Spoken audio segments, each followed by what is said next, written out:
नौकरानी एक घर के लिए कितनी जरूरी होती है, आइए देखते हैं। अरे बहू, ये देख, सारा साबुन बर्तन में रह गया। ये नौकरानी कोई काम नहीं करती, गंदा काम करके चली जाती है और ढेर सारा पैसा ले जाती है। अरे मम्मी जी, उसने तो साफ किया ही था। मेरे ही हाथ से इस ग्लास में सर्फ गिर गया था। अरे बस कर झूठी, उसे बचाने के लिए सारी जुगत लगा ले, लेकिन मैं तो इसे निकाल कर ही रहूंगी। हमारे जमाने में ना कोई नौकरानी थी और ना ही ये चिकने बर्तन।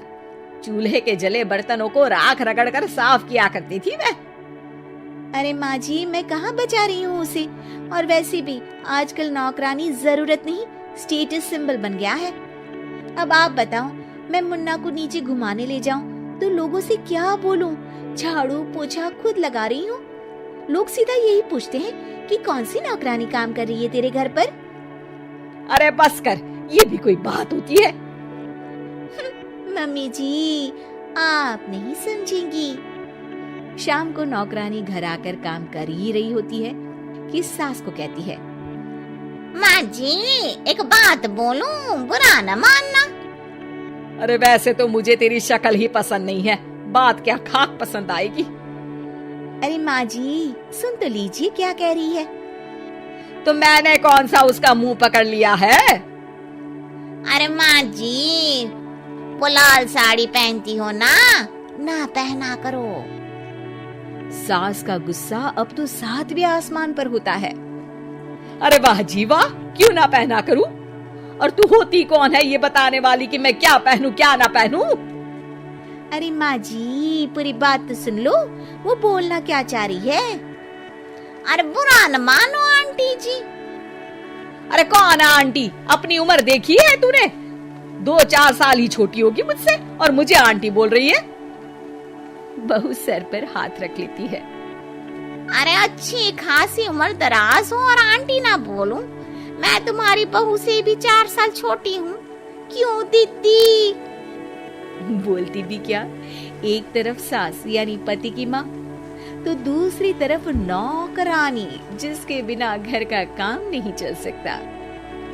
वो दरअसल माँ जी की शादी पे बहुत जल्दी हो गई थी ना। अच्छा ये झगड़ा छोड़ो, ये बताओ तुम माँ जी को लाल साड़ी पहनने से क्यों मना कर रही हो? वो ना, इनकी उम्र की सारी औरतें सोसाइटी में इनके लिए बात करती हैं कि तुम्हारी सास बुढ़ी घोड़ी लाल लगाम है। बहू को ये सुनकर गुस्सा आ जाता है। अरे वाह वाह, कौन बोलता है जी? खुद क्या है यहाँ की औरतें, बाल सफेद लेकिन टाइट जींस और कोई कुछ भी पहने। अरे पहनना हमारा निजी हक है, किसी को कुछ हक नहीं बनता कि वो मेरी सास के लिए कुछ बोले। मैं आज ही जाकर माँ जी के लिए लाल जींस लेकर आऊंगी, फिर देखो कोई क्या बोलता है। अरे चुप लाल जींस। अरे सुन नौकरानी के बच्ची, जाकर बोल दे उन लोगों से कि उन लोगों की तरह मैं उड़ती नहीं फिरती हूँ घर बार छोड़कर।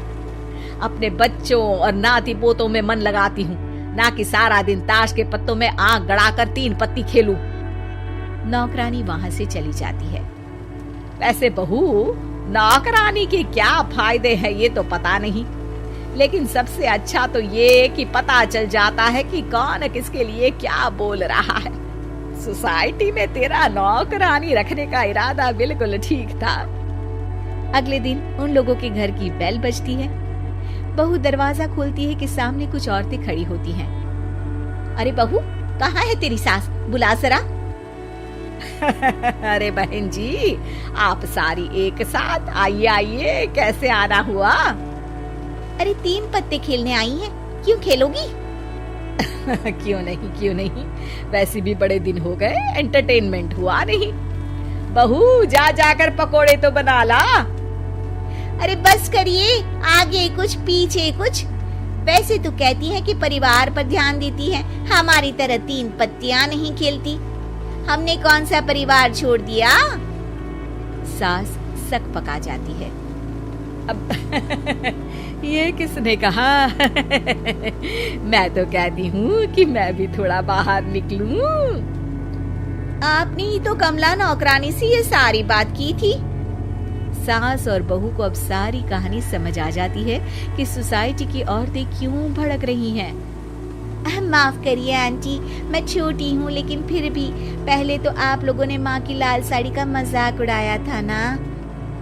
हाँ हाँ उड़ाया था, लेकिन उससे पहले तो तुम लोगों ने हमारी जीन्स के बारे में बात की थी। अरे क्यों ना पहने हम जीन्स, तुम्हारे पैसों की थोड़ी ना है। सास और बहू सर पकड़ कर बैठ जाती है। देखा बहू, ये खेल कर गई तेरी नौकरानी, यहाँ की बात वहाँ तो वहाँ की बात यहाँ। दोनों किसी तरह औरतों को समझा बुझाकर घर भेजती है और कसम खाती है कि नौकरानी को नौकरानी ही रहने देंगी।